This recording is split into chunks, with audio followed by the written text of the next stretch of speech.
مدارس اسلامیہ کے درمیان اتحاد و اتفاق پیدا کرنے کی ضرورت ہے۔ میں اتحاد اور اتفاق کی تلقین آپ کو کیا کروں یا اس سلسلے میں آپ سے کیا گفتگو کروں؟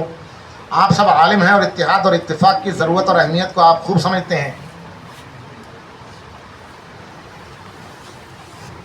دیکھیے، کل اخلاص پر بات آئی تھی۔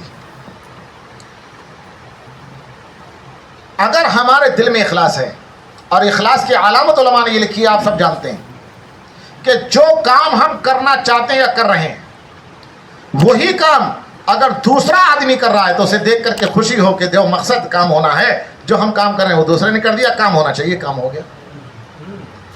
اگر اس اخلاص کی دولت سے ہم مالا مال ہوں تو ہم جو مدرسہ چلا رہے ہیں، ہمارا مقصد بھی دین کی نشر و اشاعت ہے، حفاظ پیدا کرنا ہے، علماء پیدا کرنا ہے، مفسر محدث پیدا کرنا ہے، وہی کام دوسرے مدرسے والا کر رہا ہے، اسے دیکھ کر کے اگر ہمیں خوشی ہو رہی ہے تو پھر تو اتحاد اتفاق خود بخود ہو جائے گا۔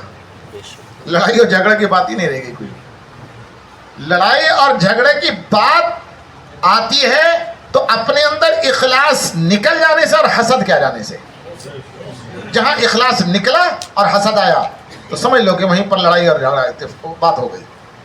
بات رہے گی جہاں تک ضرورت کی کہ اتحاد اور اتفاق کی ضرورت کیا ہے۔ یاد رکھیں کہ اسلام کے اندر، ہر نظام کے اندر کچھ کام انفرادی ہوتے ہیں،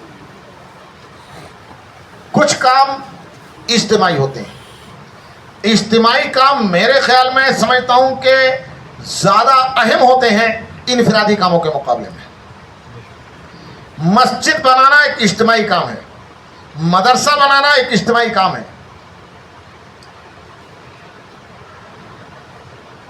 جہاد کرنا ایک اجتماعی کام ہے، اسلامی نظام کو دنیا میں نافذ کرنا خلیفۃ المسلمین کے ماتحت اور خلیفۃ المسلمین کے کارندوں اور عمال کے ذریعے سے ایک اجتماعی کام ہے۔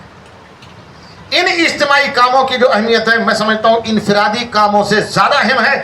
اگر یہ اجتماعی کام کما حق ہوتے رہیں تو انفرادی کام انجام پا جاتے ہیں، اور انفرادی کاموں پر ہم لگے رہیں اور اجتماعی کاموں پر توجہ نہ دی جائے تو پھر ایک وقت آتا ہے کہ انفرادی کام کرنے کا ہمیں موقع دشمن نہیں دیتا ہے،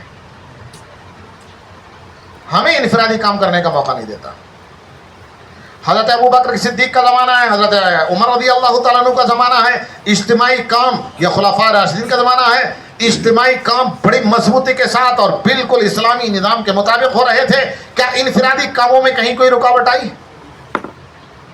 کسی کے ماں کے لال کی بس کی بات تھی کہ کسی بھی جنگل میں کھڑا ہو کر اکیلا آدمی نماز پڑھے، کوئی ٹوک دے کے آپ عوامی جگہوں پر نماز نہیں پڑھ سکتے؟ آج جو روکا جا رہا ہے کہ ریل میں نماز نہیں پڑھ سکتے، ایئرپورٹ پہ نماز نہیں پڑھ سکتے، پبلک مقامات پر آپ نماز نہیں پڑھ سکتے، یہ کیا چیز ہے؟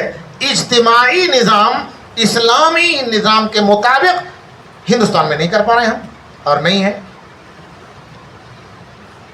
اجتماعی نظام کی اہمیت انفرادی اعمال کے مقابلے میں بہت زیادہ ہے۔ اجتماعی کاموں کے انجام دہی میں کمال کیسے پیدا ہوگا؟ قرآن و حدیث کے اندر اس پر بہت زیادہ زور دیا گیا ہے، بہت زیادہ زور دیا گیا ہے۔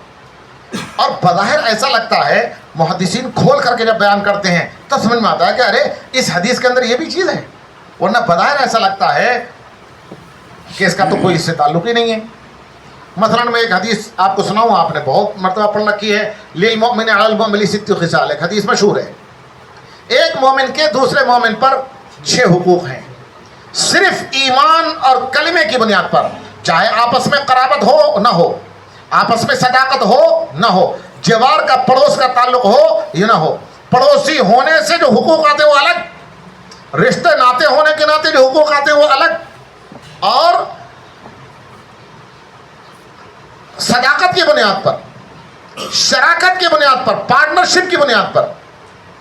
تجارت میں کوئی پارٹنر ہے، ہم کسی سے معاملات کرتے ہیں، خرید و فروخت کرتے ہیں، لین دین کرتے ہیں، اس کی بنیاد پر جو حقوق آتے ہیں وہ الگ، اس کی بنیاد پر بھی بہت سا کام ہوتا ہے۔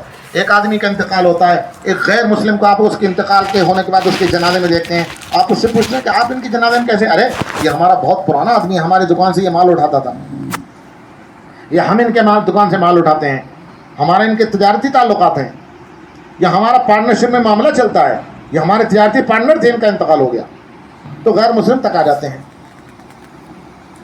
صرف کلمے کی بنیاد پر رشتہ داری ہو یا نہ ہو. میں اس بات پر زور دینا چاہ رہا ہوں کہ اگر کوئی رشتہ ناتا، کوئی صداقت، کوئی شرکت، کسی قسم کا جوار کچھ بھی نہ ہو، صرف ایک کلمے کی بنیاد ہو تو 6 حقوق ہیں. اور ہمارے مدرسے والوں میں آپس میں تو میں فقہی اصطلاح میں یہ کہہ سکتا ہوں کہ سب مدرسے والے آپس میں عاقلہ ہیں، اہل دیوان ہیں، ایک محکمے کے لوگ ہیں. اگر عاقلہ میں سے، اہل دیوان میں سے ایک آدمی کوئی جنایت کر دے تو اس کی دیت تمام لوگوں پر آتی ہے اور تمام لوگوں کو اس میں شریک ہونا پڑتا ہے، دینا پڑتا ہے. ایک مدرسے پہ اگر کوئی مصیبت آئے تو عاقلہ ہیں سارے مدرسے والے، اس ایک مصیبت کو حل کرنے کا سسٹم اور اس پریشانی کو دور کرنے کا نظام کے اندر سب کو اہل دیوان کی طرح شریک ہونا چاہیے. گویا ہم پر دیت لازم ہو گئی ایک مدرسے کی وجہ سے، ہم سب لوگ دیت دیں. اگر عاقلہ سمجھ کر کے کام کریں گے تو اتحاد و اتفاق رہے گا.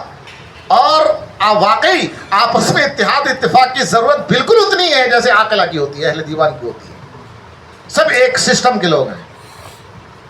خیر، میں تو یہ کہہ رہا تھا کہ اجتماعی نظاموں کو بیان کیا گیا ہے. للمؤمن علی المؤمن 6 خصال ایک حدیث ہے. ان یعود اذا مرض ویشهد اذا مات ویسلم اذا لقی ویجیب اذا دعا ویشمت اذا عطس وینصح له اذا غاب وشهد. یہ 6 حقوق ہیں، مجھے ان کی تشریح نہیں کرنی ہے. ان تمام اس حدیث کے ذیل میں محدثین نے لکھا ہے. آپ حدیث کی شروعات کو دیکھیں گے تو پتہ چلے گا کہ یہ معمولی درجے کی چیزیں نہیں ہیں جنہیں ہم معمولی سمجھ کر کے مشکات وغیرہ میں کہ چونکہ اس میں اختلاف نہیں نکل جاؤ اور صرف ترجمہ کر کے نہیں، ایسا نہیں ہے. بنیاد یہ ہے کہ اگر کوئی بیمار ہو گیا، ہم عیادت کرنے کے لیے نہ گئے، اس کے دل میں کھٹاس آ جائے گی، ہماری طرف سے دوری ہو جائے گی. کسی کا انتقال ہو گیا، اس کے جنازے میں ہم شریک نہ ہوئے، اس کے اعزا اور اقربا، اس کے ورثہ جو مستحق تعزیت تھے، ان کے دلوں میں کھٹاس آ جائے گی کہ ابا کا انتقال ہوا، مول صاحب ہمارے ابا کے جنازے تک میں نہیں آئے. اگر کسی نے دعوت کی اور ہم اس کے دعوت میں نہیں گئے، دوریاں پیدا ہوں گی. آمنا سامنا ہو گیا، ہم نے سلام نہیں کیا یا اس نے سلام کیا ہم نے جواب نہیں دیا، دنیا پیدا ہوں گی. اگر ہم نے خیر خواہی نہیں کی، بدخواہی کی تو دنیا پیدا ہوں گی. اگر کسی نے چھینکنے پر الحمدللہ کہا اور ہم نے یرحمک اللہ نہیں کہا تو دنیا پیدا ہوں گی کہ یہ مجھے دعا بھی نہیں دی اس نے، الحمدللہ کہ میرے جواب بھی نہیں دیا. اگر یہ ہم حقوق ادا کریں گے، اتحاد اور اتفاق پیدا ہوگا. اور جب اتحاد اور اتفاق ہوگا اور سارے مسلمان ایک ہوں گے تو اجتماعی کاموں میں رکاوٹ نہیں آئے گی. اگر اتحاد اور اتفاق نہیں ہوا اور مدرسے والے آپس میں مل کر کے ایک پلیٹ فارم پر کھڑے نہ ہوئے، ایک مدرسے کو حکومت ایک دن بند کرے گی، دوسرے مدرسے والے خاموش رہیں گے، کل کو ان کا نمبر ہوگا، پھر مصیبتیں اپنے اوپر آئیں گی. اور جہاں اتحاد اور اتفاق ہوگا، ایک پلیٹ فارم پر ہم لوگ سب کھڑے ہوں گے، تو ایک پلیٹ فارم پر جب کھڑے ہوتے ہیں اور اجتماعیت دکھائی دیتی ہے تو اجتماعیت کے اوپر ہاتھ ڈالنا آسان نہیں ہوتا. ہمیں تقویت ملے گی، اللہ کی مدد آئے گی. اور ید اللہ علی الجماع ہے، جب تک جمعیت اور اجتماعیت رہی اور اتحاد اور اتفاق رہے گا اللہ کی مدد آئے گی. اگر ہم آپس میں ہی تسبہ گریبہ ہوں گے تو اللہ تعالیٰ کی مدد رک جائے گی.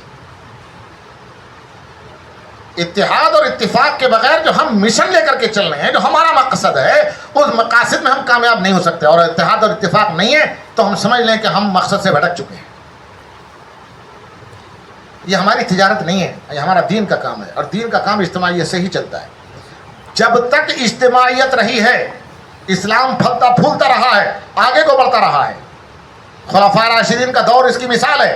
حضرت علی رضی اللہ تعالیٰ عنہ کے زمانے میں اختلافات کھل کر کے آ گئے ہیں، اور اس کے بعد اسلام کو وہ پوزیشن حاصل نہیں ہو سکی جو اس سے پہلے پوزیشن حاصل تھی. تاریخ کے آپ شناور ہیں، آپ تاریخ کا بہت اچھا مطالعہ رکھتے ہیں، آپ اچھی طریقے سے جانتے ہیں. مجھے بہت زیادہ تقریر کرنے کی ضرورت نہیں ہے. بہرحال میں تو یہ سمجھتا ہوں کہ سارے مدرسے والے ایک جسم کے مانند ہیں. ایک جسم کے ایک حصے میں کہیں تکلیف ہوتی ہے تو پورا جسم بے چین ہو جاتا ہے. ایک مدرسے کے اگر کوئی پریشانی ہے تو سارے مدرسے والوں کو بے چین ہو جانا چاہیے. اور تمام ذاتی اختلافات چھوڑ چھاڑ کر کے ایک پلیٹ فارم پر آ جانا چاہیے. اتحاد اور اتفاق کی ضرورت آپ مجھ سے زیادہ جانتے ہیں. بس بات یہ ہے کہ اللہ تعالی ہم سب کو عمل کرنے کی توفیق عطا فرما دے. عملی زندگی میں ہم نہیں ہیں, عمل کی بھی اللہ توفیق عطا فرمائے. وآخر دعوانا الحمدللہ رب العالمین.